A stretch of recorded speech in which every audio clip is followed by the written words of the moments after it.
Hello जी guys, अस्सलाम वालेकुम। Welcome back to my channel Zumzum world. तो कैसे हैं आप लोग सब? मैं उम्मीद करती हूँ कि आप सभी अच्छे होंगे और आप लोगों की दुआओं से मैं भी अच्छी हूँ। तो आप लोगों की फ़रमाइश पे मैं लेकर आई हूँ बेसन के गट्टों की रेसिपी। एक्चुअली मैंने आप लोग के साथ व्लॉग में भी शेयर किया था कि ये हम अपने मायके में बनाते थे और मुझे बहुत ज़्यादा पसंद है। अब आप सोचेंगे इतनी ज़्यादा पसंद है तो बनाई क्यों नहीं ससुराल में कभी? हालाँकि माशाल्लाह से मेरी शादी को 10 साल हो गए, लेकिन मैंने कभी बनाई ही नहीं। वो इसलिए क्योंकि अभी मेरा ग्रीन टी का टाइम हो गया, तो चलो मैं पहले ग्रीन टी पी लेती हूँ। और मैं पी रही हूँ लिप्टन की ग्रीन टी। मेरे पास 2 ग्रीन टी हैं, आप लोगों को पता है, जो पाउडर के साथ आती है वो भी है और ये भी है। जब जल्दी होती है तो यही पी लेती हूँ। अच्छा जी, उसके साथ-साथ यहाँ पर मैं साबुत धनिया को ना क्रश कर रही हूँ। और अब मैं आपकी बात का जवाब दे देती हूँ कि भई मैंने अभी तक क्यों नहीं बनाया, वो इसलिए क्योंकि ये थोड़े से खट्टे होते हैं, मतलब स्वाद में, और हमारे घर में खट्टा कोई खाता नहीं है, आप लोगों को पता है, इसलिए मैंने फिर कभी बनाई ही नहीं। वही होता है ना, लेडीज़ अपने लिए कहाँ कुछ करती हैं स्पेशल। अगर यही किसी जेंट्स की कोई फ़रमाइश हो या उनको पसंद हो तो फटाफट से हम बना देंगे। ये मैंने थोड़ी-सी अजवाइन डाली है। लेकिन जो कोई अपनी फ़ेवरेट चीज़ होती है, फिर ऐसा होता है कि मैं जब भी अपने मायके जाती हूँ तो बनवा लेते हैं, खा लेते हैं। ये मैंने कसूरी मेथी डाली है। तो मैंने कहा आपको पैकेट दिखा दूँ भैया। उसके बाद यहाँ पर मैंने डाल दिया है थोड़ा-सा तेल। ये एक्चुअली इसके अंदर मोइन लगाना होता है, वो इसलिए ताकि ये अंदर से सॉफ्ट बने। तो यहाँ पर मैंने 1.5 कटोरी के करीब मैदा ले ली थी। और मैं आप लोगों को बता रही थी ना कि मैं थोड़ी-सी कन्फ्यूज़ थी, ये मैं नमक डाल रही हूँ कि मैं कितना बनाऊँ, लेकिन मैंने जितना बनाया था ना, मैंने सब खा लिया। जबकि बाबूजी ने बस एक ही बार खाया था, ये मिर्ची है। बाबूजी ने एक ही बार खाया था, ये हल्दी है। और मैंने, बच्चों ने, हम लोगों ने मिलके 2-3 दिन में ख़त्म कर दिया। तो ऐसा नहीं है कि यही खाते रहे, और सब्ज़ी बन गई थी, लेकिन मैंने बचा-बचा के अपने लिए रखा हुआ था। यहाँ मैंने 2 चम्मच दही भी डाल दिए। तो इससे ना ये अंदर से बड़े सॉफ्ट बनेंगे। और ऐसी मेरी कोई भी ऐसी फ़ेवरेट चीज़ होती है ना, मैं उसे बचा-बचा के रखती रहती हूँ। और फिर सबसे मेन चीज़ अब ये हो गई ना कि मैं अब उतना खाना भी नहीं खाती। अगर मैं उस पहले के हिसाब से खाना खा रही होती तो शायद ये इतना चलती भी नहीं, ख़त्म हो जाती। लेकिन अब खाना भी इतना कहाँ खाया जाता है। पहले खुद छोड़ दिया, अब उतना मतलब वेट भी अच्छा खासा कम हो रहा है, तो फिर अब ऐसा लगता है कि क्यों ही खा के फालतू में मज़ीद अपना वेट बढ़ाऊँ। और अब थोड़ी-थोड़ी आदत भी पड़ चुकी है। तो यहाँ पर ना इसको पानी से, सारी चीज़ें डालने के बाद इसे पानी से अच्छे से गूँथना है। बहुत ज़्यादा टाइट नहीं, बहुत ज़्यादा सॉफ्ट नहीं। मतलब जैसे रोटियों का आप आटा गूँथते हो लाइक वैसे, उससे थोड़ा-सा टाइट, पूरी का आटा लाइक, हाँ, रोटी का नहीं, पूरी का। तो बस उसको इस तरह से गूँथते रहना। हालाँकि ये थोड़ा-सा चिपकता है भाई, इरिटेट तो करता ही है। तो मैंने क्या किया था, मैंने ना यहाँ पर एक ट्रिक सोची थी। यहाँ पर मेरे से जितना हुआ जा रहा है, मैं वो करती जा रही हूँ, लेकिन फिर ये थोड़ा-थोड़ा हाथ में चिपक भी रहा था। तो मैंने सोचा, मैंने कहा इसको ना और अच्छे से करते हैं, क्योंकि आटा जितना अच्छे से मथा जाएगा उतना बढ़िया है। तो बस यहाँ हथेली की मदद से ये मैंने प्लेट ले ली है और इसको मैं इस तरह से करती जाऊँगी। अब मैं थोड़ा-सा तेल इसके ऊपर लगा रही हूँ ताकि ये ज़्यादा चिपके ना। तो बस जब तक आपको गूँथना है, जब तक ये चिकना ना हो जाए। जैसे ही ये चिकना हो जाए तो गूँथना बंद कर देना। तो जल्दी से मैं भी इसको चिकना कर लेती हूँ। तो बस मैंने ये बनाया था ना, तो मैंने तभी सोचा हुआ था कि मैं आप लोगों के साथ भैया ज़रूर शेयर करूँगी।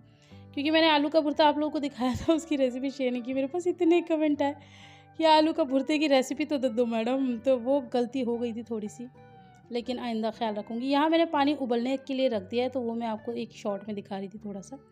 और ये मेरा सारा आटा अच्छे से गूँथ चुका है। अब मैं इसके छोटे-छोटे से वो काटूँगी लोइयाँ। जैसे हम पूरी के लिए काटते हैं ना, लाइक उसी तरीके से। तो यहाँ पर ये बीच-बीच में थोड़ा-सा चिपक रहा है, तो कोई बात नहीं। फिर मैंने सोचा हाथ से ही कर लें, इतना ओवर स्मार्ट बनने की ज़रूरत क्या है।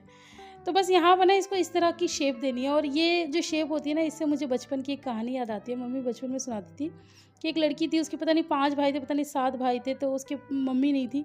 पापा उसे छोड़ के कहीं काम पे चले गए थे, तो फिर उसके भाइयों ने ना उसे काट के और उसका सालन पका लिया था। और जब उसके पापा आए थे ना, तो उन्हें ही खिलाया। तो जब वो पापा खाना खा रहे थे ना, तो वो बेटी, पहले पापा ने आते ही पूछा मेरी बेटी कहाँ है, बेटी कहाँ है? तो वो अपनी सहेलियों के साथ गई है, ये वो बहाने लगा रहे, चलो आप खाना खा लो, खाना खा लो, आ जाएगी। तो जब पापा खाना खाने बैठे थे ना, तो उस बेटी की ना उंगली, कन्नी उंगली होती है ना, ये पोरवा जो हमारा होता है, आप जब मैं इसे काटूंगी ना, आप देख लेना उस शेप का, तो वो उंगली आ गई थी। तो पापा उस उंगली से ही समझ गए थे कि मेरी बेटी की उंगली है। तो मैं जब भी ये गट्टे की सब्ज़ी बनाती हूँ ना, मुझे वही याद आता है भाई। कि और उसका वो ना, मतलब गा के भी बड़ा अच्छे से बताती है, मतलब मम्मी बताती थी हमें तो, कि भाइयों ने पकड़ा, भाभी ने पकड़ा, और मुँह दबाया, गला दबाया, फिर छोटे-छोटे टुकड़े किए, कुछ ऐसे करके मम्मी सुनाती थी बचपन में। ख़ैर, अब मैंने इन्हें उबलने रख दिया और यहाँ पर मैं मसाला बना रही हूँ। जैसे आपको पता है मैं बहुत कम मसालों से मसाला बनाती हूँ। तो यहाँ पर ये देखिए मैंने उबलने रखे तो ये उबल चुके हैं। अब आप सोचेंगे इसकी पहचान क्या है? पहले तो इन्हें 10 मिनट तक उबालना है। उसके बाद इसकी पहचान ये है कि ये सारे ऊपर आ जाएँगे। ये वैसे जब मैंने डाले थे आप लोगों ने देखा होगा ये नीचे थे और जब ये हल्के हो जाते हैं ना अंदर तक से पक जाते हैं तो ये सारे फ्लोट होने लगते हैं पानी के अंदर। तो बस यही इसकी पहचान है। तो अब मैं इसको निकाल लेती हूँ। आपको ये पानी बिल्कुल नहीं फेंकना, सँभाल के रखना है, आगे काम आएगा। तो ये देखिए ये जो है ना इसके जो मैं टुकड़े कर रही हूँ देखो ऐसे ही है ना जैसे हमारे पोरवे होते हैं उस हिसाब से। तो ये जब भी सब्ज़ी बनती है मेरे को हमेशा बचपन की वो कहानी याद आती है और हमेशा ऐसा होता भी है ना कि जो चीज़ आपके दिमाग में बैठ जाती है ना बचपन में वो पूरी ज़िंदगी बैठी रहती है। तो ख़ैर बहरहाल वो तो एक स्टोरी थी। आप लोगों ने ये स्टोरी सुनी है या नहीं मुझे कमेंट करके ज़रूर बताना। और इसी के साथ-साथ बस मैंने ये सारे के सारे काट लिए। ये फ्राई-व्राई कुछ नहीं होते। ये बस और आप इसे ऐसे भी खाओगे ना तो भी अच्छे लगते हैं, स्वादिष्ट लगते हैं। अब बनाते हैं इसका मसाला। तो यहाँ पर मैंने थोड़ा-सा तेल ले लिया है। मैंने थोड़ा लिया है, आप चाहें तो ज़्यादा ले लेना। मेरा तो आप लोगों को पता ही है अभी क्या सीन चल रहा है। तो बस यहाँ पर थोड़े से तेल में मैंने डाला है यहाँ पर ज़ीरा। ज़ीरे के बाद थोड़ा-सा गरम मसाला टाइम पास के लिए। एक्चुअली मुझे ज़्यादा मिला नहीं, वैसे डाल भी लेते, आप डाल लेना आपको मिले। वो मेरा बड़े डब्बे में रखा है। ये मेरा वो मसाला जो मैंने पीसा था, पता है लाइट नहीं आ रही थी, मैंने सिलबट्टे पे पीसा, बड़ी मेहनत से पीसा। वैसे चाहे मैं थोड़ा-सा मसाला और ज़्यादा कर लेती, आधी प्याज़ और बढ़ा लेती लेकिन लाइट नहीं आती तो मैंने एक ही प्याज़ पीसी। लेकिन तब भी बहुत टेस्टी बने थे यार, बिल्कुल कोई ऐसी दिक्कत नहीं है। और यहाँ पर मैं ले रही हूँ दही। इसके अंदर ना टमाटर-वमाटर नहीं डालना होता है, आपको दही और प्याज का पेस्ट बनाना होता है। तो ये मेरा ज़्यादा खट्टा दही नहीं है, घर का दही होता है, आप लोगों को पता है तो ज़्यादा खट्टा कहाँ होता है। तो मैंने कटोरी भर के ले लिया है। अब इसमें मैंने डाल दिया है हल्दी। अपने अकॉर्डिंग मैं मसाले डाल रही हूँ, आप बनाओ तो अपने अकॉर्डिंग डालना। 2 चम्मच मिर्ची, मैं ज़्यादातर हर चीज़ में ना 2 चम्मच मिर्ची डालती हूँ, क्योंकि मुझे अंदाज़ा है मेरे बच्चे बस इतना ही खा पाते हैं। और मेरी शिफू तो ये भी नहीं खा पाती, उसमें भी हाँ, हाँ, हाँ करती रहती है। उसका पता नहीं क्या प्रॉब्लम है, उसके ना मुँह में है ही कुछ प्रॉब्लम। यहाँ पर मैंने कसूरी मेथी भी डाली थी और ये देगी मिर्च भी डाल रही हूँ।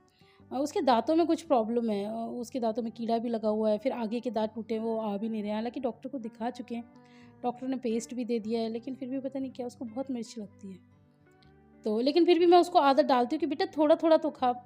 तो वो कोशिश करती है, खैर खाती है। फिर मैं पानी भी देती हूँ कि साथ-साथ में पानी पियो। कोशिश करती हूँ कि खाने के बाद उसको कुछ ऐसा दे दूँ, मीठा दे दूँ कि फिर उसको इतनी मिर्च ना लगे। लेकिन देखो हम सिखाएँगे नहीं तो बच्चे को आदत कैसे पड़ेगी? अब पता नहीं उसको उसने मतलब क्या खाया है मुझे नहीं समझ में आता, उसको किस तरह से खिलाया गया है कि वो कुछ खाती ही नहीं थी। अब तो खैर फिर भी खाने लगी है। तो मेरे पास होती है तो वो खूब माशाल्लाह से पेट भर के सब खाती है। बस यही है कि वो सब्ज़ी कम खाती है। आप लोग भी देखते होंगे जब मैं प्लेट्स वगैरह बनाती हूँ तो उसकी जो भी प्लेट होती है जैसे दाल राइस दे रही है या व्हाटएवर, उसमें हमेशा कम होता है, क्योंकि वो मुझसे यही कहती है मम्मा मुझे कम देना। यहाँ बीच-बीच में भैया अपने भी सेहत का ख्याल रखना है, नाश्ता तो नाम मात्र के लिए करते हैं हम। तो बीच में ये खरबूजा था तो वो मैंने काट के रखा हुआ था। तो सब्ज़ी भी बनाती जा रही थी और खाती भी जा रही थी। तो क्या होता है ना मेरे पास जब से मैंने लिबा का एडमिशन कराया, या मैंने नमक नहीं डाला था तो अब नमक डाल दिया। तो ऐसा लग रहा है जैसे मैंने कोई आर्मी-वार्मी जॉइन कर लिया भाई। मतलब सुबह 5 बजे उठना होता है और मेरा स्केड्यूल इतना बिज़ी हो गया, इतना बिज़ी हो गया कि बस क्या ही बताऊँ। यहाँ आप मसाला देख रहे हो कितना तो चटक और कितना दानेदार बढ़िया बना है। बस अब ये जो मेरे गट्टे हैं ये मैंने इसके अंदर डाल दिए। और हाँ, एक बहुत ज़रूरी बात तो बताना भूल गई, वैसे तो ख़ैर आप खुद ही समझदार हो, आप लोगों को पता ही होगा, लेकिन चलो मैं भी बता देती हूँ क्योंकि बताना ज़रूरी है। वो ये कि एक राजस्थानी डिश है। राजस्थान में इसे बहुत शौक से बनाया जाता है और बहुत अच्छे से खाया जाता है। अच्छा वैसे हम भी होकर आए हुए हैं राजस्थान, लेकिन हमने कभी ट्राई नहीं किया राजस्थान का। चलो मैं ट्राई करूँगी कभी। और यहाँ पर जो मैंने पानी डाला है ना, ये वही है जो गट्टे को उबालने के लिए यूज़ किया था। अच्छा मैं थोड़ा-सा पतली साइड पे रखूँगी क्योंकि हम लोगों को राइस से खाने हैं और बच्चों को ना जैसे बच्चे भी डिफ़रेंट-डिफ़रेंट हैं। जैसे आयरा इनके गट्टे नहीं खाएगी, लिबा गट्टे-गट्टे खाएगी, हिज़ा गट्टे-गट्टे खाएगी और शिफ़ा तो दोनों ही चीज़ें कम खाएगी। तो ऐसे-ऐसे सब बच्चे करते हैं। तो फिर मैं सोचती चल अच्छा भी है ना, कोई सूप खा रहा है, कोई गट्टे खा रहा है। तो यहाँ पर मेरे गट्टे का साग, इसे गट्टे का साग कहते हैं, बन के तैयार। ये मैंने हरा धनिया से किया गार्निश। ये अभी आपको थोड़ा-सा पतला लगेगा, लेकिन ये टाइम के साथ ये थोड़ा गाढ़ा हो जाता है क्योंकि बेसन होता है ना। तो बस यहाँ पर मेरी प्लेट तैयार है। आप लोग को पसंद आया तो ज़रूर बनाना। मैं आपसे मिलूँगी नेक्स्ट व्लॉग में। अल्लाह हाफ़िज़।